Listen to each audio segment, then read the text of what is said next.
توحید کی، تو قسم وحدہ لا شریک کی، اسلام کسی کے مٹانے سے مٹے گا نہیں، اسلام کسی کے بگاڑنے سے بگڑے گا نہیں۔ انشاءاللہ جیسے آج کے مسئلے اسلام پر قائم ہے، کل ہماری اولاد بھی اسی طرح اسلام پر قائم ہے۔ کر دیجیے حشر تک ڈالیں گے ہم پیدائش مولا کے دھوم، حشر تک ڈالیں گے ہم پیدائش مولا کے دھوم، مثل فارس نقد کے قلعے گرا کے جائیں گے اور خاک ہو جائیں جل کر علو، مگر ہم تو رضا دم میں جب تک مجاہد بن کے غازی بن، لیکن خدا کے واسطے سب سے پہلے مسلمان بن پھر نمازی بن۔ ایسے موڑ پر ہمیں اور آپ کو یہ ٹھاننا ہے، انہوں اسلام کو مٹانے کو ٹھانی ہے، تو ہمیں اور آپ کو مسلمان بن کر کے رکھنے کی ٹھاننا ہے۔ حضرات آپ دیکھتے چلے ہمارے اسلام کو آئے ہوئے آج تقریباً 1450 سال کا عرصہ ہو گیا، اور اس اسلام کو مٹانے کے لیے نہ جانے کتنی آفتیں، کتنی بلائیں، کتنے طوفان، کتنے دشمنان اسلام آئے، مگر یہ اسلام نہ مٹ سکا۔ اللہ تبارک و تعالیٰ کا لاکھ لاکھ شکر احسان ہے کہ اللہ تعالیٰ نے ہم لوگوں کو اس پرفتن زمانے میں ایسے ماحول میں پیدا کیا ہے، مگر ایمان کی دولت کے ساتھ پیدا کیا ہے، نبی کو امتی میں پیدا کیا ہے۔ بول دیجیے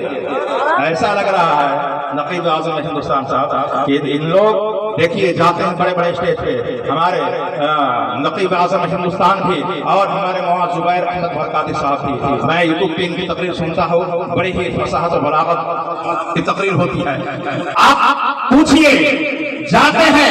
نئے نئے آئٹم آتے ہیں، نئے نئے مال آتا ہے، کوئی کہتا ہے کہ بڑی امی کی طرف سے بولو سبحان اللہ، کوئی کہتا ہے کہ چچی کی طرف سے بولو سبحان اللہ۔ یہ گوریا والے اپنی طرف سے بولنے کے تیار نہیں ہیں، تو رشتہ داروں کی طرف سے کیا بولیں گے؟ اچھا امام حسین کے نام پر بول دیجیے، امام حسین کے نام پر لہرا کر مچل کر۔ حضرات آپ دیکھتے چلیں ہم جہاں بھی رہتے ہیں، جیسے بھی رہتے ہیں، غریب ہیں یا مالدار ہیں، شہر میں رہتے ہیں یا دیہات میں رہتے ہیں، کچے مکان میں رہتے ہیں پکے مکان میں رہتے ہیں، لیکن یہ کتنی خوشی کی بات ہے، کتنی مسافت کی بات ہے، آج سے 1450 سال پہلے جو آزان مکے اور مدینے میں ہوتی تھی، وہ آزان آج بھی ہمارے کانوں تک پہنچ رہی ہے یا نہیں؟ بتائیے قرآن یہاں ہندوستان میں نازل نہیں ہوا اس زمانے میں نہیں، بلکہ یہاں سے 550 کلومیٹر 1450 سال پہلے یہاں ہندوستان میں نازل نہیں ہوا، بلکہ یہاں سے 5000 کلومیٹر پر قرآن نازل ہوا۔ مگر یہ دائم غیبی حقانیت اور سچائی نہیں تو کیا ہے کہ بادل مدینے سے اٹھا ہے، مگر بارش پوری دنیا پہ ہو رہی ہے، ہو رہی ہے کہ نہیں؟ چراغ مکے اور مدینے میں ایک زمانے پہلے روشن ہوا، لیکن آج روشن سے سارا عالم بھرا ہوا۔ تاریخ کا ایک وہ دن تھا کہ پورے ہوئے زمین کے اوپر تھوڑے سے لوگ اللہ کا نام لے رہے تھے، نبی کا کلمہ پڑھ رہے تھے، رات دن کافی بھی مارتے تھے، ستاتے تھے، گالیاں دیتے تھے، پتھر پھینک کے مارتے تھے،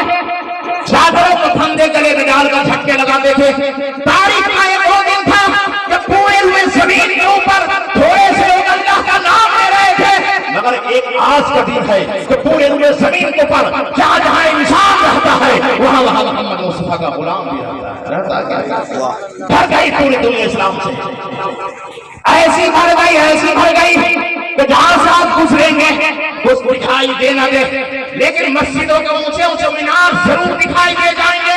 کچھ سنائی دے نہ دے، لیکن اذانوں کے کلمات آپ کے کانوں تک ضرور پہنچ جائیں گے۔ یہ خانقاہ ہے،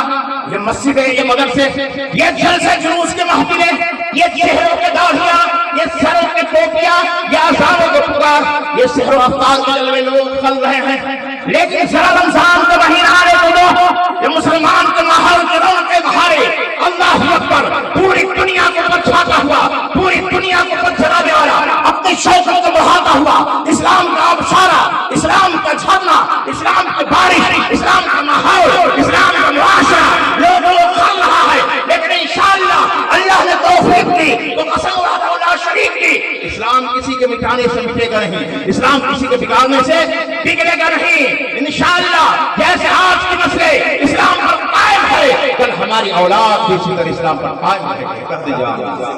حشر تک ڈالیں گے ہم پیدائش مولا کے دھوم، حشر تک ڈالیں گے ہم